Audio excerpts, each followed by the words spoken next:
BJP के कार्यकर्ता सिल्लोड में काफी सालों से काम कर रहे हैं, लेकिन अब तक के दीगर समाज के साथ साथ मुस्लिम समुदाय के लिए उन्होंने क्या किया? पार्टी के जो नगर सेवक या नगर अध्यक्ष होते हैं वो लोगों के विकास से ज्यादा खुद का विकास करते हैं। 10 दिन जो रहती है वो जन सेवा नहीं धन सेवा रहती है, और उसके बाद जन सेवा 5 साल होती ही नहीं है। नल पहले 1 दिन आ रहा था, अभी 2-3 साल से वो 5 दिन पर चला गया है। बिजनेस है ना उनका, वो उनका बिजनेस है। उन्होंने पूरे नगर सेवक जो है बोली पर लिए है। विकास इनका सब दिखावा है विकास के पीछे। जो भी फंड आ रहा है उसमें से थोड़ा बहुत यहाँ पर खर्च कर रहे हैं, बाकी सब इन्हीं का विकास हो रहा है। मनोज मोरेलू ये किस तरह का विकास करेंगे?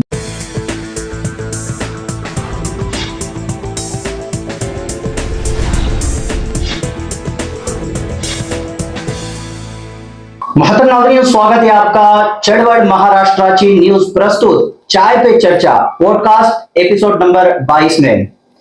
नादिन, सबसे पहले मैं आपका शुक्रिया अदा करता हूं कि आपकी मोहब्बतों की वजह से हमारे नए नए एपिसोड और इन एपिसोड में नए नए मेहमान को बुलाया जा रहा है जो आपके बहुत सारे सवालात का हल निकालते हुए नजर आ रहे हैं। वैसा ही नाज़रीन, आज के हमारे इस एपिसोड में वो शख्सियत है जो महिला है और वो सिल्लोड की कोर्ट से भी ताल्लुक रखती है, और अभी फिलहाल देखा जा रहा है कि वो सिल्लोड के जो नगर परिषद के इलेक्शन हो रहे हैं वो इलेक्शन भी लड़ रही है। जी, आप समझ गए होंगे, वो है सिल्लोड के जो मशहूर वकील है श्री संतोष झालटे महाराज के पास, जो जिनको उन्होंने अपना गुरु बनाया है। उस्मान झालटे से पहचाने जाते हैं। उनके वाइफ एडवोकेट नीलोफर मैडम हमारे साथ में मौजूद है। शुक्रिया मैडम आपका, आपने आपका कीमती वक्त हमें दिया। और जैसा ही हमारा रात में एडवोकेट उस्मान साहब से बात हुई, उन्होंने हमारी बात को कबूल किया और आप माशाल्लाह हमारे इस एपिसोड का हिस्सा आज बने हैं। तो आइए हम हमारे इस एपिसोड की शुरुआत करते हैं, आपकी इजाजत हो तो सबसे पहले मैं जानना चाहूंगा कि आपका परिचय, आपका तारुफ, इंट्रोडक्शन, जैसा कि आपका एजुकेशन, आपका परिवार, आपका मायका, आपका ससुराल, शॉर्ट में बता सकते हैं? जी, सबसे पहले तो मैं आपका शुक्रिया अदा करती हूँ कि आपने मुझे यहाँ बुलाया है।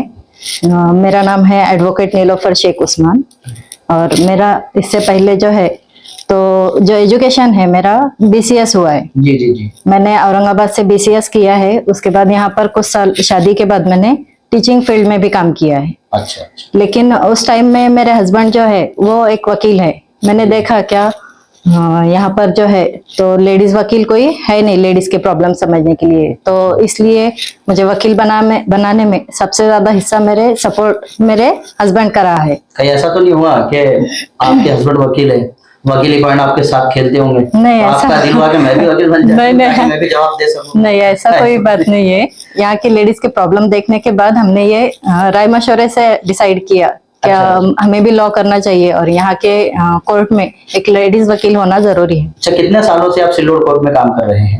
मैं लगभग अभी 2.5-3 साल हो गए। 2.5-3 साल हो गए। आपने क्या देखा ऐसा जो जनता को आप बताना चाहेंगे कि वो कोई मुद्दा नहीं होता है महिलाओं का भी, मुस्लिम महिलाएं है तो मुद्दा नहीं होता है, लेकिन वो मुद्दा लेकर कोर्ट में आ जाते हैं, जिससे फाइनेंशियली उनका प्रॉब्लम खड़ा हो जाता है। इसी तरह से बहुत सारे प्रॉब्लम खड़े हो जाते हैं। आप क्या समझते हो? हाँ, तो ये काफी टाइम देखने में आया क्या लेडीज जो छोटी छोटी बातों पर लड़ते हैं, झगड़ते हैं, और उस मैरिड लाइफ में, और उसके बाद वो कोर्ट में आ जाते हैं। बट ज्यादातर हम कोशिश करते हैं कि पहले उनके पूरे प्रॉब्लम्स जाने, रियल में कुछ प्रॉब्लम है क्या। अगर कुछ प्रॉब्लम है तो उन्हें हम कोर्ट तक ले जाते हैं, या तो फिर अगर सॉल्व होने जैसा अगर रहता है तो हम उन्हें वहीं पर समझा करके एक मशवरा देते हैं। ऐसा कोई प्रॉब्लम जिसमें औरत महिला जो है तो फोर्स कर रही है कि नहीं मुझे केस करना है, और आपने उसको समझाया कि नहीं ये गैर जरूरी है, ये बात से भी हल हो सकता है, ऐसा कोई मिसाल? हाँ, वैसे भी काफी सारे आते हैं, लेकिन जहाँ पर मीन्स अगर लड़कियों को कुछ तकलीफ हुई तभी वो ऐसा फोर्स करते हैं। मीन्स घर में अगर नहीं भी हुआ तो हस्बैंड वाइफ में कुछ ना कुछ ऐसे होता है कि जिससे वो चाहती है कि मैं वापस नहीं जाऊंगी या फिर मुझे केस करना ही है। एक गुस्सा उनका रहता है, वो निकालने के लिए उनको कोर्ट में जाना ही रहता है। जी, तो आपको क्या देखने को मिलता है कि 100% या 60% गलतियां किसकी होती है? मर्द की होती है या फिर उसकी वाइफ की होती है, या दोनों की नहीं होती है? मर्द के पीछे वालों की होती है, हाँ। और या फिर वाइफ के पीछे मोस्टली केसेस में जो है तो घर वालों से ही ज्यादा तकलीफ होती है। अच्छा, मतलब मियाँ बीवी में मियाँ बीवी में हस्बैंड वाइफ रहता है 20-30%, लेकिन उसको बढ़ावा पीछे के लोग देते हैं ज्यादा। जी जी। आपने 2-2.5 साल में ऐसे कितने केस आपके पास में है जिसको आपने नॉर्मल कर दिया, वो कोर्ट की पायरी नहीं चढ़े?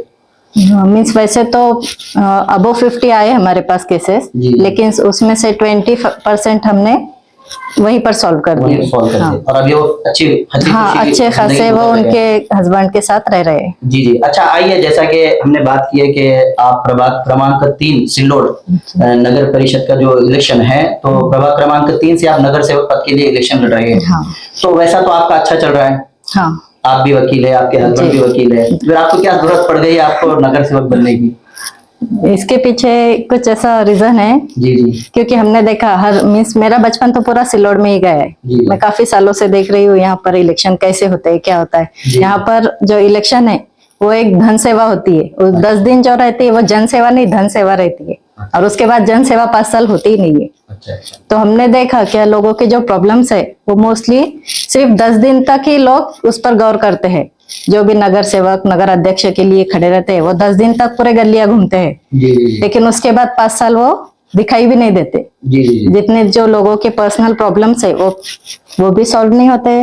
और काफी सारे ऐसे है, जैसे पानी का हुआ, नल पहले 1 दिन आ आता था, अभी 2-3 साल से वो 5 दिन पर चला गया है। जी। वो भी टाइम उसका कुछ फिक्स नहीं रखा है उन्होंने, जी। कभी मॉर्निंग में कभी शाम में जी जी ऐसे रहता है, तो 5 दिन बहुत ज्यादा हो जाता है। जी जी तो मीन्स ऐसे बहुत सारे और भी है इश्यूज, जैसे नमूना 43 नहीं रहता है उनका, जी, जी। बांधकाम परवानगी, ये सब चीजें जो है तो लोगों को मिल नहीं पाती है काफी सारे, तो उन्हें बहुत से प्रॉब्लम फेस करना पड़ता है। जी। हमने सोचा कि चलो मीन्स एक आम इंसान है, हम आम इंसान ही आम इंसान के प्रॉब्लम समझ सकता है, क्योंकि हम भी वो फेस कर चुके हैं सब। अच्छा अच्छा अच्छा। ये लोग क्या है बस वादे करते हैं और भूल जाते हैं, और हम जो है तो कोशिश करेंगे कि हम इन्हें पूरा कर सके। अच्छा, आप जिस वार्ड से इलेक्शन लड़ रहे हैं नगर सेवक पद जी। का, तो ये वार्ड में कौन कौन सी कॉलोनियां, कहाँ से कहाँ तक के ये एरिया है? इसमें शिक्षक कॉलोनी, जी। उसके बाद मुगलपुरा, लेकिन पूरा नहीं है, मीन्स हर घर में डिवाइड हुए हैं वोट। अच्छा। एक घर में अगर 4-5 वोट है तो 2-3 में है, प्रभाग 3 में, वार्ड 3 में, या 4 में 2 ऐसे चले गए। जी। तो इसमें मिर्जा कॉलोनी, जी उसके बाद जमाल शाह कॉलोनी, कुछ बिलाल नगर का पार्ट है, जी उसके बाद शिक्षक कॉलोनी का भी कुछ एरिया है, जी जी। ऐसे काफी अच्छा, सारे अभी आप areas। इलेक्शन के लिए लड़ रहे हैं, तो जाहिर बात है कि लोगों ने भी आपको जानना चाहिए। हाँ तो आपने लोगों से मुलाकात की या लोगों की समस्या को जाना, हाँ। तो आपको क्या लगा कि कौन कौन सी समस्याओं में इस वार्ड के लोग परेशान हैं? अभी सबसे मेन मुद्दा है यहाँ का नालियों का। अब तो उन्होंने ड्रेनेज पूरा नहीं किया है ना, वो कहाँ का? वो मीन्स कुछ एरिया ऐसे है ड्रेनेज किया है बट वो अटैच नहीं किया है। हर साल रोड बनाते हैं वो हर इलेक्शन के टाइम, फिर ड्रेनेज के बहाने से कुछ बहाने से फिर वो फोड़ते हैं, फिर आधा अधूरा काम अभी भी किया। अभी मेरे कॉलोनी में ही हमारे 2 ऐसे रास्ते हैं कॉलोनी के कि जहाँ पर आज तक भी रोड नहीं बना। अगर मेहमान घर पर आते हैं तो गाड़ी रोड पर लगाते हैं, मेन रोड सुनने को ये पर। भी मिलता है कि जो विरोधक होते हैं अंदर अब्दुल सत्तार के, कट्टर विरोधक, वहाँ का विकास होता ही नहीं है। तो कहीं ऐसा तो नहीं है आप भी जो है तो आपका वो काम? तो उन्हें पता होगा कि क्या सोचकर उन्होंने नहीं किया वहां पर काम। जी जी लेकिन हम कोशिश करेंगे कि हमारे वार्ड में ये सब प्रॉब्लम्स ना रहे। नालियों का भी ऐसा है कि नालियां मीन्स वो बंद भी की है तो काफी सारा ऐसा है जो पानी बहकर रोड पर आता है, जी। तो लोगों को चलने फिरने में भी मुश्किल होती है। अच्छा अच्छा अच्छा। जैसा कि आप इलेक्शन लड़ रहे हैं और जिस पार्टी के परचम तले लड़ रहे हैं उस पार्टी का नाम बीजेपी है जी।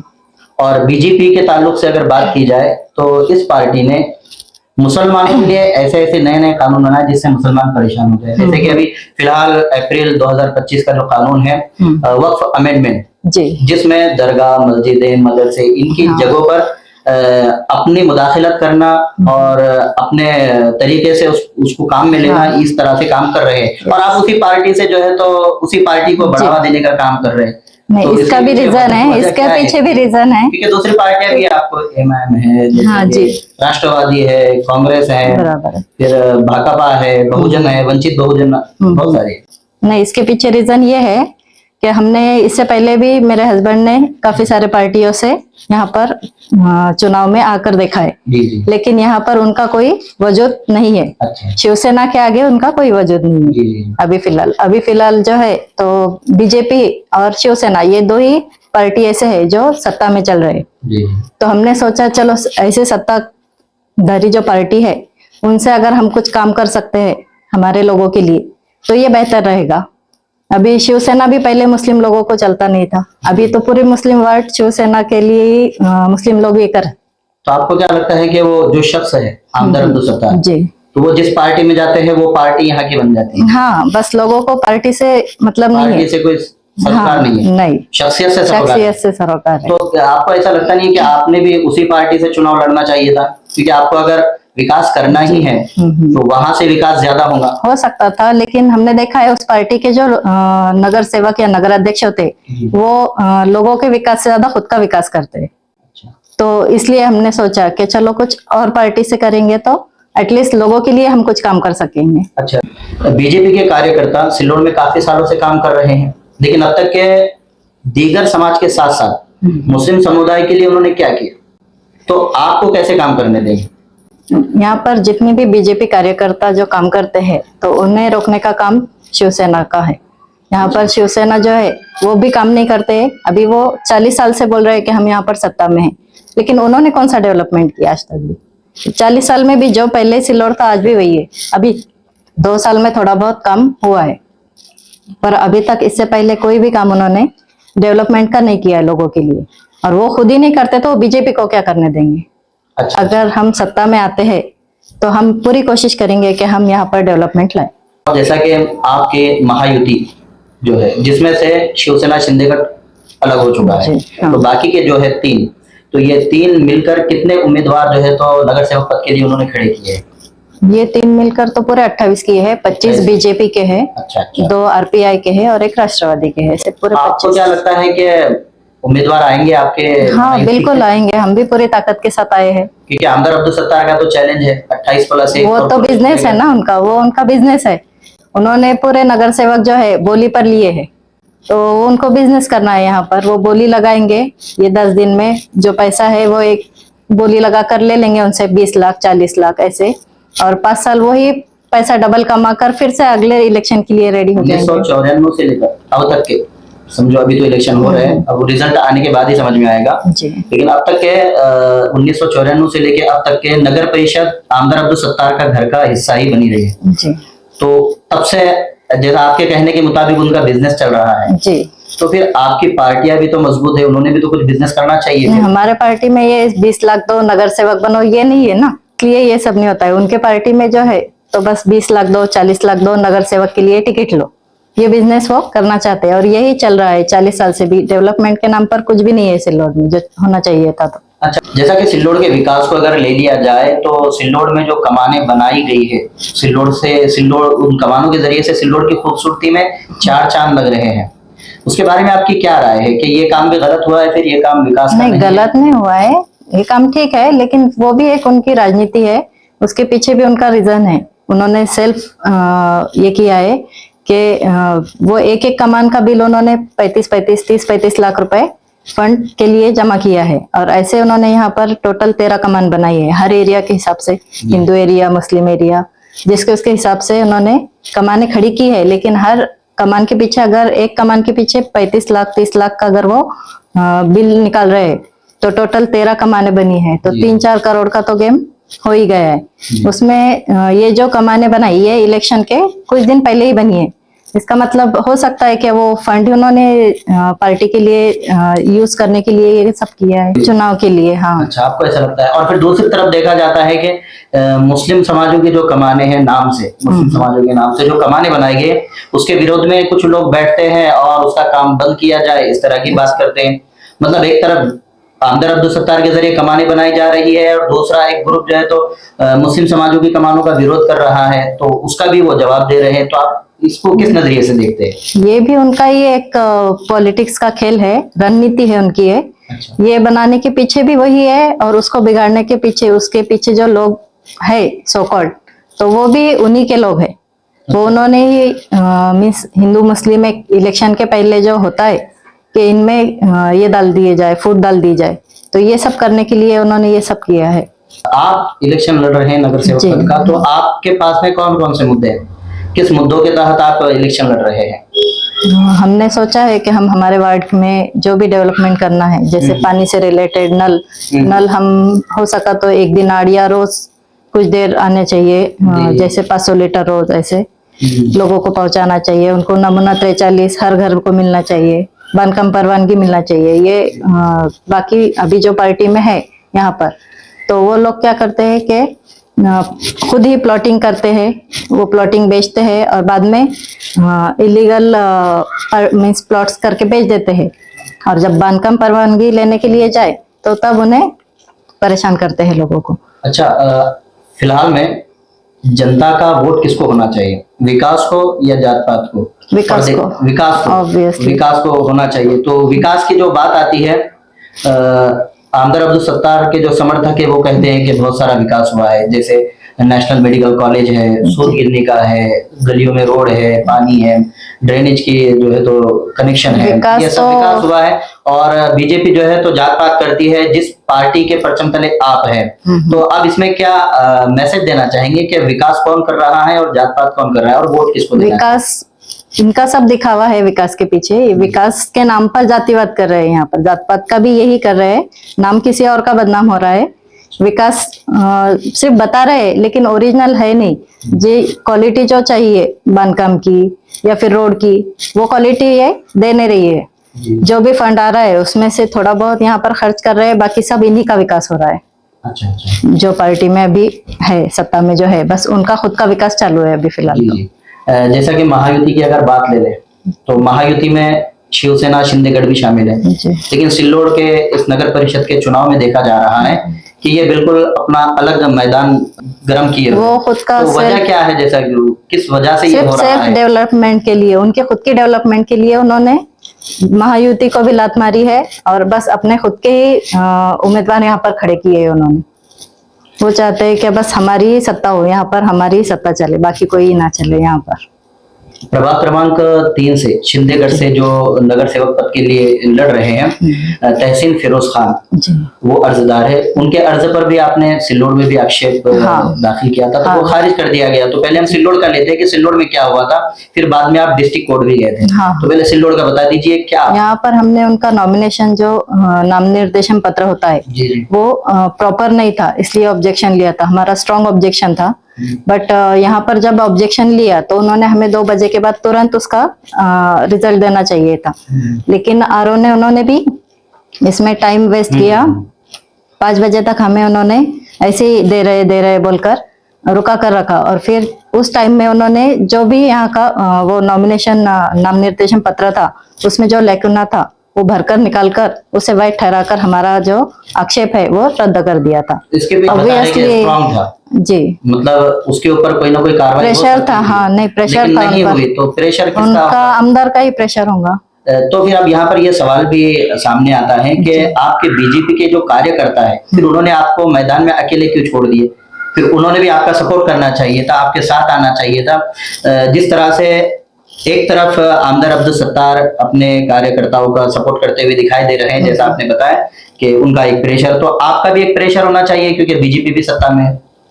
बीजेपी के जो कार्यकर्ता है वो उनका सपोर्ट तो पूरा है हमें, उनके सपोर्ट से ही हम ये काम कर रहे हैं। और हमारी जो लड़ाई है वो लीगल लड़ाई है, ना कि उनकी जो लड़ाई है वो धन शक्ति की है। वो उस प्रेशर में आकर वो आरओ ने भी जो है तो टेक्निकल इशू बताकर उसे रिजेक्ट किया, लेकिन हमारी जो है वो लीगल लड़ाई हम लड़ रहे हैं। अच्छा, डिस्ट्रिक्ट कोर्ट फिर आपने जी, उसको वहां पर डिस्ट्रिक्ट कोर्ट में अपील की हमने। तो जी। डिस्ट्रिक्ट कोर्ट से भी फिर उन्होंने एक टेक्निकल इशू है ये बोलकर उन्होंने भी कहा क्या ये टेक्निकल इशू होने की वजह से जो तुमने नीचे आक्षेप लिया था तो वो अगर रद्द हुआ है तो ये भी रद्द होने वाला है, तो इसलिए वो रद्द हुआ। लेकिन उसके ऊपर फिर हमने हाई कोर्ट में रिट पिटीशन दाखिल करी। जी जी। अच्छा, प्रभाग क्रमांक 3 के इलेक्शन के बारे में, चुनाव के बारे में कुछ सरगर्मियां क्या बता सकते हैं? कि आपके ये शोर है शिंदेगढ़ जी, या हाँ। फिर कांटे की टक्कर रहने वाली है? हाँ, भाजपा ये तो और- कांटे की टक्कर है। हो सकता है कि अगर लोगों ने हमें साथ दिया तो अगर हम चुनकर आ गए तो हम तो यहाँ पर डेवलपमेंट कर रहे हैं। बीजेपी से नगर अध्यक्ष पद के लिए कौन उम्मीदवार है?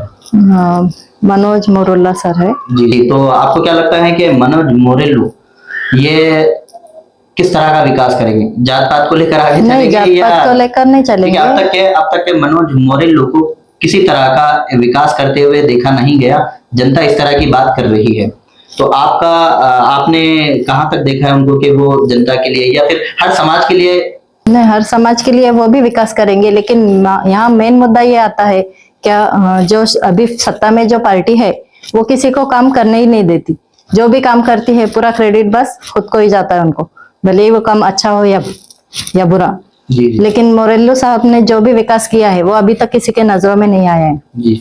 तो इंशाल्लाह इस बार अगर हम चुनकर आते हैं तो वो भी और हम भी विकास के पीछे ही रहेंगे। जैसा कि नगर अध्यक्ष पद के लिए मनोज मोरेलू बीजेपी से उम्मीदवार हैं। अगर पहले किरीट सोमैया जो वरिष्ठ नेता है, जो सिल्लोड के 4 दौरे कर चुके हैं बांग्लादेशी को लेकर कि सिल्लोड में इतने बांग्लादेशी है, अगर मनोज मोरेलू उस वक्त नगर अध्यक्ष होते तो क्या वरिष्ठ नेता जो है बीजेपी के किरीट सोमैया इनका साथ नहीं देते?